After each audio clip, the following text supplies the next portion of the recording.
നമസ്കാരം. ഞാൻ ശക്തിയായ ഉപാസകൻ. സജ്ജനങ്ങളുമായിട്ട് നമ്മൾ ചർച്ച ചെയ്യുന്ന വിഷയം ചിങ്ങക്കൂറിൽപ്പെട്ട മകം, പൂരം, ഉത്രം, ഒന്നാം പാദ നക്ഷത്ര ജാതകരുടെ 2026 മാർച്ച് ഏപ്രിൽ മാസ ജ്യോതിഷ ഫല സാധ്യതകളാണ്. ഇത്തരത്തിലുള്ള ജ്യോതിഷ ഫല സാധ്യതകൾ നമ്മൾ പറയുന്നത് ചാരവശാലുള്ള ഗ്രഹസ്ഥിതി അനുസരിച്ചാണ്. ഇതെങ്ങനെയാണ് ഒരു ചിങ്ങക്കൂറുകാരനായിട്ടുള്ള നക്ഷത്ര ജാതകൻ്റെ ജീവിതത്തിൽ അനുഭവത്തിൽ വരുന്നതെന്ന് ചോദിച്ചാൽ, ഏതൊരു ചിങ്ങക്കൂറുകാരൻ്റെയും ജാതകമനുസരിച്ച് 2026 മാർച്ച് ഏപ്രിൽ മാസങ്ങളിൽ അവരെ സ്വാധീനിക്കുന്ന ദശാനാഥൻ്റെയും അപകാരനാഥൻ്റെയും സ്വാധീന ഫലങ്ങളെ കൂടെ ആശ്രയിച്ചായിരിക്കും ഇത്തരത്തിലുള്ള ഫലങ്ങളും അനുഭവത്തിൽ വരിക എന്ന് മനസ്സിലാക്കുക. ചാരവശാലുള്ള ഫലങ്ങളാണ് നമ്മൾ പറയുന്നത്. ചാരവശാലുള്ള ഗ്രഹസ്ഥിതി നോക്കിയാൽ കേതു ജന്മത്തിലും രാഹു 7-ലും വ്യാഴം 11-ലും ശനി 8-ലും നിൽക്കുന്നു. അഷ്ടമശനി ദോഷകാലത്തിലൂടെ കടന്നു പോകുന്ന ശനിദോഷമാണ് ഇപ്പോൾ ഉള്ളത്. നമുക്ക് ചിങ്ങക്കൂറിലെ മകം, പൂരം, ഉത്രം, ഒന്നാം പാദ നക്ഷത്രജാതകരുടെ 2026 മാർച്ച് മാസത്തിലെ ഫലങ്ങൾ അല്ലെങ്കിൽ ഫലസാധ്യതകൾ എന്തൊക്കെയാണെന്ന് നോക്കാം. സാമ്പത്തികമായിട്ടുള്ള ബുദ്ധിമുട്ടുകൾ പരിഹരിക്കുവാൻ വേണ്ടി ചെയ്യുന്ന കർമ്മങ്ങൾ വിജയിക്കുന്നതാണ്. കടബാധ്യതകൾ ഒരു പരിധിവരെ കൊടുത്തു തീർക്കുവാൻ സാധിക്കും. ഏതെങ്കിലും തരത്തിലുള്ളൊരു തൊഴിൽ സാധ്യത തരപ്പെട്ട് കിട്ടുന്നതാണ്. തൊഴിലിൽ വ്യാപരിക്കുന്നവർക്ക് സ്ഥാനക്കയറ്റമോ സ്ഥലം മാറ്റമോ പ്രതീക്ഷിക്കാം. പങ്കാളിത്ത ബിസിനസ്സിൽ ചെയ്യുന്നവർക്കും ഏകദേശം ധനലാഭം പ്രതീക്ഷിക്കാവുന്ന ഒരു കാലഘട്ടമാണ്. തൊഴിൽ മേഖലയിൽ ഉണ്ടായിരുന്ന ചില പ്രശ്നങ്ങളൊക്കെ പരിഹരിച്ചുകൊണ്ട് മുന്നോട്ട് പോകാൻ പറ്റും. എങ്കിലും കൂടെയുള്ള നമ്മളുമായിട്ട് സഹകരിച്ച് നടക്കുന്ന ചില പാരവയ്പ്പുകാരെ തിരിച്ചറിയേണ്ടത് അത്യാവശ്യമാണ്. ഗൃഹസംബന്ധമായിട്ടുള്ള നിർമ്മാണ പ്രവർത്തനങ്ങൾ പൂർത്തീകരിക്കാൻ സാധിക്കും. വാഹനം മാറ്റി വാങ്ങണമെന്നുള്ള ആഗ്രഹം സാധിക്കുന്നതാണ്. വിവാഹ വിഷയത്തിൽ ആഗ്രഹം പോലെ തന്നെ കാര്യങ്ങൾ നടന്നു മാറാനിടയുണ്ട്. ദാമ്പത്യപരമായിട്ടുള്ള വിഷയങ്ങളിൽ ചില അഭിപ്രായ ഭിന്നതകൾ വരാനിടയുണ്ടെങ്കിലും അവയൊക്കെ പരിഹരിക്കുവാൻ മുൻകൈ എടുത്തുകൊണ്ട് മുന്നോട്ട് പോയാൽ ഏകദേശം കാര്യം അനുകൂലമായിരിക്കും. വിദേശത്തേക്ക് പഠന വിഷയങ്ങളുമായിട്ട് ബന്ധപ്പെട്ടോ അല്ലെങ്കിൽ തൊഴിലിനോ പോകാൻ ആഗ്രഹിക്കുന്നവർക്ക് അനുകൂല സമയമാണ്. അവരതിനു വേണ്ടി ശ്രമിച്ചാൽ നടക്കുന്ന കാര്യവുമാണ്. അതുപോലെ തന്നെ കടബാധ്യതകൾ കൊടുത്തു തീർക്കുന്നതിനോടൊപ്പം തന്നെ ഏതെങ്കിലും ധനകാര്യ സ്ഥാപനത്തിൽ നിന്നോ മറ്റോ ഏതെങ്കിലും തരത്തിലുള്ള വായ്പകൾക്ക് വേണ്ടി പരിശ്രമിക്കുന്നെങ്കിൽ അത്തരം കാര്യങ്ങൾ നടന്ന് കിട്ടുവാനുള്ള സാധ്യതയുണ്ട്. അപ്രതീക്ഷിതമായിട്ടുള്ള ധനാഗമ യോഗമോ ശമ്പള വർധനവോ അല്ലെങ്കിൽ കുടിശ്ശികയോ മറ്റേതെങ്കിലും വിധത്തിൽ തടഞ്ഞു വയ്ക്കപ്പെട്ടിരുന്ന ധനങ്ങളോ ഈ കാലഘട്ടത്തിൽ കൈവശം വന്നു ചേരുവാനുള്ള സാഹചര്യം വളരെ കൂടുതലാണ്. സ്വജനങ്ങളുമായിട്ട് അഭിപ്രായ ഭിന്നത പ്രത്യേകിച്ച് സ്വത്ത് വിഷയത്തിൽ ഉണ്ടാവാതിരിക്കാൻ ശ്രദ്ധിക്കണം. ഏതെങ്കിലും തരത്തിലുള്ള നിയമപരമായിട്ട് പ്രതികൂലമാകുന്ന കാര്യങ്ങളിൽ ഏർപ്പെടാതിരിക്കുകയാണ് ബുദ്ധി. സാഹസികത മൂലം പരാജയം സംഭവിക്കാനിടയുണ്ട്. അമിത അധ്വാന ഭാരം ഉള്ളതുകൊണ്ട് ക്ഷീണം വർദ്ധിക്കാൻ സാധ്യതയുണ്ട്. വ്യക്തിത്വം പണയം വെച്ചുകൊണ്ടുള്ള ഒരു തരത്തിലുള്ള ഒത്തുതീർപ്പിനും നിൽക്കാതിരിക്കുകയാണ് ബുദ്ധി. അപവാദ പ്രചരണങ്ങളൊക്കെ ജീവിത ദാമ്പത്യ വിഷയങ്ങളുമായിട്ട് ബന്ധപ്പെട്ട് വന്നേക്കാം. അത്തരം കാര്യങ്ങളിൽ വസ്തുത അറിയാതെ പ്രതികരിക്കുന്നതും നല്ലതായിരിക്കില്ല. വിവാഹ വിഷയത്തിൽ ഏതെങ്കിലും പരദൂഷണക്കാരുടെ എന്തെങ്കിലുമൊക്കെ കുത്തിത്തിരിപ്പ് ഉണ്ടായാൽ പോലും അതിനെയൊക്കെ മാറ്റിയെടുത്തുകൊണ്ട് കാര്യം നമുക്ക് അനുകൂലമാക്കി മാറ്റിയെടുക്കുവാൻ വേണ്ടുന്ന പരിശ്രമം ക്ഷമയോടുകൂടെ ചെയ്യുകയാണെങ്കിൽ അത്തരം കാര്യങ്ങൾ വിജയിക്കുന്നതാണ്. വിദ്യാർത്ഥികളെ സംബന്ധിച്ച് വിദ്യാഭ്യാസ വിഷയത്തിൽ വളരെയേറെ നേട്ടങ്ങൾ ഉണ്ടാക്കിയെടുക്കാൻ സാധിക്കും. വിദേശത്ത് പോയുള്ള ഉപരിപഠനം അടക്കം ഈ കാലഘട്ടത്തിൽ നടന്നു മാറാൻ അല്ലെങ്കിൽ തരപ്പെട്ട് കിട്ടാനുള്ള സാധ്യത വളരെ കൂടുതലാണ്. നിയമന ഉത്തരവ് പ്രതീക്ഷിക്കുന്നവർക്ക് നിയമന ഉത്തരവ് ലഭിക്കാനിടയുണ്ട്. ഏതെങ്കിലും തരത്തിലുള്ള സ്ഥലം മാറ്റമോ സ്ഥാനമാറ്റമോ അതല്ലെങ്കിൽ തൊഴിൽ മേഖലയിൽ തന്നെ ഏതെങ്കിലും ഡെപ്യൂട്ടേഷൻ പോലെയുള്ള കാര്യങ്ങൾക്ക് വേണ്ടിയിട്ട് പരിശ്രമിക്കുന്നവർക്ക് അത്തരം കാര്യങ്ങളും വിജയിച്ച് കിട്ടുവാനാണ് സാധ്യത.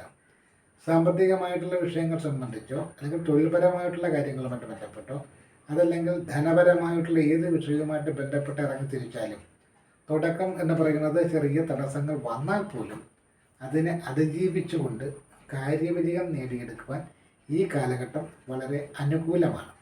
അപ്പോൾ അനുകൂല സാഹചര്യം മനസ്സിലാക്കി ഏതൊക്കെ മേഖലയിൽ നിന്നാണോ ധനലാഭം അല്ലെങ്കിൽ ഗുണം ഉണ്ടാക്കേണ്ടത് ആ മേഖലയുമായി ബന്ധപ്പെട്ടൊക്കെ ധനലാഭവും ഗുണവും ഉണ്ടാക്കാൻ പ്രവർത്തിക്കുകയും അവ വിജയിപ്പിച്ചെടുക്കുവാനൊരു പരിശ്രമം നടത്തുകയും ചെയ്യേണ്ടതാണെന്ന് പ്രത്യേകം ഓർമ്മിപ്പിച്ചുകൊള്ളട്ടെ. എന്നാൽ അഷ്ടമശനി ദോഷമുണ്ട്. അഷ്ടമശനി ദോഷമുള്ളത് കൊണ്ട് തന്നെ കലഹസാധ്യത കാണുന്നുണ്ട്. അതിലുപരി ആരോഗ്യ സംബന്ധമായിട്ടുള്ള വിഷയങ്ങൾ, പ്രത്യേകിച്ച് വാഹനങ്ങളൊക്കെ ഉപയോഗിക്കും വളരെയേറെ ശ്രദ്ധയോടും ജാഗ്രതയോടും കൂടി ഉപയോഗിക്കുക. ശത്രുക്കളിൽ നിന്നുള്ള ഏതെങ്കിലും തരത്തിലുള്ള ബുദ്ധിമുട്ടിനുമൊക്കെ സാധ്യതയുണ്ടെന്ന് മനസ്സിലാക്കിക്കൊണ്ട് പ്രവർത്തിക്കുക. നമുക്കിനി ഏപ്രിൽ മാസത്തിലെ ഫലത്തിലേക്ക് കിടക്കാം. ഏപ്രിൽ മാസത്തിൽ നമുക്ക് എടുത്തു പറയാൻ പറ്റുന്നത് സാമ്പത്തികമായിട്ടുള്ള ഉണർവ് തുടരും.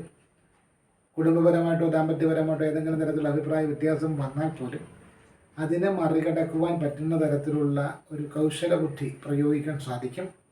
മക്കളെ സംബന്ധിച്ച് ആത്മാഭിമാനം തോന്നുന്ന നിമിഷങ്ങളാണെങ്കിലും മക്കളുമായിട്ട് ബന്ധപ്പെട്ട ഏതെങ്കിലും തരത്തിലുള്ള ശാരീരിക ബുദ്ധിമുട്ടുകളോ അല്ലെങ്കിൽ പഠനകാര്യത്തിലുള്ള ഏതെങ്കിലും അലസതയോ അനാവശ്യ കൂട്ടുകെട്ടുകളെ സംബന്ധിച്ചുള്ള സ്വഭാവ വൈകൃതങ്ങളോ ഒക്കെ മനസ്സിനെ ബുദ്ധിമുട്ടുണ്ടാക്കാൻ സാധ്യതയുണ്ട്.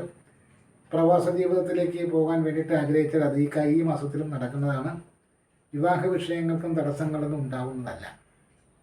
ഭൂമി സംബന്ധമായിട്ടുള്ള ഏതെങ്കിലും തരത്തിലുള്ള തർക്ക വിതർക്കങ്ങളിൽ ഏർപ്പെടാനിടയുണ്ട്. നിയമപരമായിട്ട് കോടതിയുടെ പരിഗണനയിലിരിക്കുന്ന വിഷയങ്ങളിൽ അനാവശ്യമായിട്ടുള്ള തിടുക്കം കാട്ടാതിരിക്കുന്നതാണ് നല്ലത്.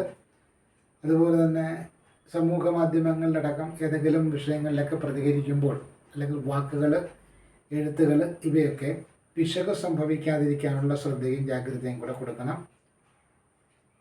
ആരോഗ്യ സംബന്ധമായിട്ട് വളരെയേറെ ശ്രദ്ധിക്കേണ്ടുന്ന കാലഘട്ടമാണ്. ജീവിതശൈലി രോഗങ്ങളടക്കമുള്ള കാര്യങ്ങളിൽ കൃത്യസമയത്ത് മരുന്ന് കഴിക്കുന്ന അടക്കമുള്ള കാര്യങ്ങൾ വിട്ടുപോകാതിരിക്കാനുള്ള ശ്രദ്ധയും ജാഗ്രതയും കൊടുക്കുക. അതുപോലെ തന്നെ ശത്രു ഭയം, ഏതെങ്കിലും തരത്തിലുള്ള നിശബ്ദ ശത്രുക്കൾ നമ്മളെ വേട്ടയാടുന്നു എന്ന തരത്തിലുള്ള തോന്നലുകളൊക്കെ ഉണ്ടായേക്കാം.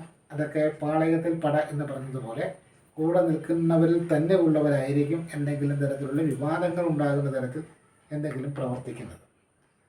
അതുപോലെ തന്നെ ശാരീരികമായിട്ടുള്ള ചെറിയ ചെറിയ ബുദ്ധിമുട്ടുകളാണെന്ന് കരുതി നമ്മൾ സ്വയം ചികിത്സിക്കുന്ന ഒരു രീതി ഒഴിവാക്കണം. കഴിവതും വിദഗ്ധ ചികിത്സ ഏത് കാര്യത്തിലും നേടേണ്ടത് അനിവാര്യമാണ്. സാഹസികമായ പ്രവർത്തികളിൽ ഏർപ്പെടുന്നതിൽ തെറ്റില്ല, പക്ഷേ അത് പരാജയത്തിൽ കലാശിക്കാതിരിക്കാനുള്ള മുൻകരുതൽ എടുക്കേണ്ടതാണ്.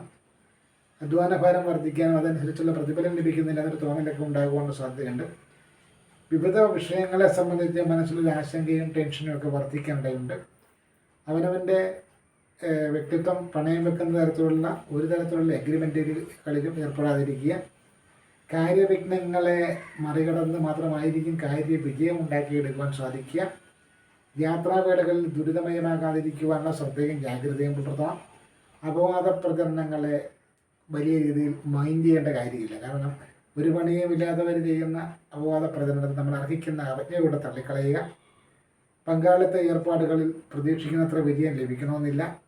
വിവാഹ വിഷയങ്ങളുമായിട്ട് ബന്ധപ്പെട്ട് ആരെങ്കിലും എന്തെങ്കിലും പറഞ്ഞു കേട്ടുള്ള അറിവ് വെച്ചുകൊണ്ട് തീരുമാനങ്ങൾ എടുക്കാതിരിക്കുകയും ചെയ്യണം. വിവിധ മേഖലകളിൽ ആഗ്രഹ സാഫല്യം ഉണ്ടാകും. ധനലാഭം പ്രതീക്ഷിക്കാം. സ്ഥാനമാനങ്ങൾ ലഭിക്കുവാനുള്ള സാധ്യതയുണ്ട്.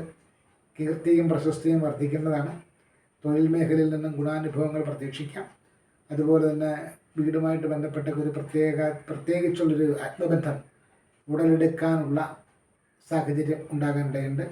പുത്രജനനം പ്രതീക്ഷിക്കാം. വിവാഹസിദ്ധി, തൊഴിൽ ലാഭം, അതുപോലെ തന്നെ മാനസികമായിട്ട് വളരെയേറെ സന്തോഷകരമായ നിമിഷങ്ങളിലൂടെ കുടുംബാംഗങ്ങളോടൊപ്പം കടന്നു പോകാനുള്ള അവസരം. ചുരുക്കത്തിൽ ഐശ്വര്യം വർധനവിന് ഉതകുന്ന എല്ലാ കാര്യങ്ങളും ഈ മാസം സംഭവിക്കാം. എന്നാൽ അനാവശ്യമായിട്ടുള്ള ഉൾഭയം, ശത്രുക്കളെ ദ്രോഹിക്കുന്നു അല്ലെങ്കിൽ ശത്രുക്കളെ തങ്ങൾക്കെതിരെ പണിയുന്നു എന്ന ചില തോന്നലുകൾ, ആ തോന്നലുകൾ ഉണ്ടാകുന്നത് തന്നെ ഏതെങ്കിലുമൊക്കെ വിവരങ്ങൾ കിട്ടുന്നതിൻ്റെ അടിസ്ഥാനത്തിലോ അല്ലെങ്കിൽ തൊഴിൽ മേഖലയുമായിട്ട് ബന്ധപ്പെട്ടാണെങ്കിൽ ഏതെങ്കിലും തരത്തിലൊരു പ്രതികൂല നിലപാടിൻ്റെ അടിസ്ഥാനത്തിലായിരിക്കാം. അത്തരം സാഹചര്യങ്ങളിലും നമ്മൾ സംശയിക്കുന്നവരെല്ലാം ശത്രുക്കളാണെന്ന മിഥ്യാധാരണ വെച്ച് പുലർത്താതെ കൃത്യമായി ശത്രുവിനെ തിരിച്ചറിഞ്ഞ് അവരെ ഒഴിവാക്കുവാൻ വേണ്ടുന്ന മുൻകരുതൽ എടുക്കേണ്ടതാണ്. അവരുമായിട്ടുള്ള സൗഹൃദം ഒഴിവാക്കി അവരവരുടെ വഴിക്ക് വിട്ടുകൊണ്ട് നമ്മൾ നമ്മുടെ വഴിക്ക് നമ്മുടേതായിട്ടുള്ള കാര്യങ്ങൾ നോക്കി പോരുന്നതായിരിക്കും നല്ലത്. ആശങ്കയും അല്ലെങ്കിൽ ടെൻഷനൊക്കെ വർദ്ധിച്ചാൽ പോലും അതൊക്കെ നിയന്ത്രിച്ച് കൊണ്ടുപോകാനുള്ള ഒരു മനോബലം ഈ കാലഘട്ടത്തിൽ വർദ്ധിക്കും. ഏത് കാര്യത്തെയും ധീരമായി നേരിടുവാനുള്ള സാഹചര്യവും ഉണ്ടാകും. ദോഷപരിഹാരമായിട്ട് ചൊവ്വാഴ്ച ദിവസം ചുവപ്പ് നിറത്തിലുള്ള വസ്ത്രം ധരിക്കുക. ദുർഗാദേവി ക്ഷേത്രത്തിൽ ദർശനം നടത്തുക. കുങ്കുമാർച്ചന, രക്തപുഷ്പാഞ്ജലി, ഗുരുപുഷ്പാഞ്ജലി എന്നിവ നടത്തുക. ശനിയാഴ്ച ദിവസം രാഹുൽകാല സമയത്ത് പ്രാധാന്യം കൊടുക്കുക. നീല നിറത്തിലുള്ള വസ്ത്രം ധരിക്കുക. സർപ്പക്ഷേത്രത്തിലോ രാഹുക്ഷേത്രത്തിലോ കഴിയുന്നത്ര വഴിപാടുകൾ നടത്തുക, പ്രാർത്ഥിക്കുക. ശനിയാഴ്ച ദിവസം നീല നിറത്തിലുള്ള വസ്ത്രത്തിന് പ്രാധാന്യം കൊടുക്കുക. കാക്കയ്ക്ക് എള്ളും തൈരും കലർത്തി ചോറ് കൊടുക്കുക. അസ്തമയ ശേഷം ശാസ്താവൻ ക്ഷേത്രത്തിലോ ശിവക്ഷേത്രത്തിലോ നീരാജനമോ പിൻവിളക്കോ സമർപ്പിക്കുക, പ്രാർത്ഥിക്കുക. ഇതര മതസ്ഥരെ സംബന്ധിച്ചും അവരവരുടെ മതാചാരങ്ങളുമായിട്ട് ബന്ധപ്പെട്ടിട്ടുള്ള പ്രാർത്ഥനകൾ, വിശുദ്ധ ഗ്രന്ഥപാരായണം എന്നിവയൊക്കെ ചെയ്യുക. കൂട്ടത്തിൽ താല്പര്യമുണ്ടെങ്കിൽ നമ്മളിവിടെ പറഞ്ഞിരിക്കുന്ന ദോഷപരിഹാരങ്ങൾ ഉൾപ്പെടുന്ന വസ്ത്രത്തിനുള്ള പ്രാധാന്യം, സമയത്തിനുള്ള പ്രാധാന്യം കൂടെ കൊടുത്തുകൊണ്ട് അവരവരുടെ പ്രാർത്ഥനകൾ ജപിക്കുന്നതും ചൊല്ലുന്നതും ഭക്തിപൂർവ്വം ചെയ്യുന്നതൊക്കെ ദോഷപരിഹാരത്തിൻ്റെ പട്ടിക ഉൾപ്പെടുത്തി നമുക്കിവിടെ ചൂണ്ടിക്കാണിക്കാവുന്നതാണ്. നന്ദി, നമസ്കാരം.